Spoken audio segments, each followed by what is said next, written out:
साहेब, आज महाबळेश्वर पर्यटन आलेला, खूप आनंदी, तुमच्या चेहऱ्यावर आनंद दिसतोय। आज पर्यटन विभागाच्या वतीनं आयोजित या महापर्यटन महोत्सवामध्ये महाबळेश्वरला अतिशय सुंदर अशा प्रकारचा महोत्सव आयोजित झाला।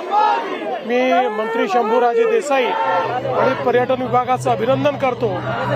आणि विविध प्रकारे लेझर शो असेल, ड्रोन शो असेल किंवा सांस्कृतिक कार्यक्रम असतील, हेलिकॉप्टर राईड असेल, बोट राईड असेल, इतके वेगवेगळे उपक्रम, महाराष्ट्राची खाद्य संस्कृती, मला असं वाटतं महाराष्ट्रातल्या लोकांना एक पर्वणी या महोत्सवाच्या निमित्ताने मिळालेली आहे आणि लोकांनी प्रचंड आनंद उपभोगलेला आहे। 5 वर्षात आपण क्रमांक 1 वर असं म्हटलं होतं साहेब, काय आपलं प्लॅनिंग असेल, कसं? हे असं आहे की आता महाराष्ट्र पर्यटनात 5व्या क्रमांकावर आहे, पण निश्चितपणे पुढच्या काळामध्ये वर्षभराचं पर्यटनाचं कॅलेंडर तयार करून पर्यटनाच्या विविध महोत्सवाच्या माध्यमातून देशभरातले सर्वाधिक पर्यटक आमच्याकडे आकर्षित करून महाराष्ट्राला आम्ही पहिल्या क्रमांकावर घेऊन जाऊ। साहेब, ड्रोनचा हा महाराष्ट्रातला पहिलाच प्रयोग आहे, फार सुंदर प्रयोग आहे। आपण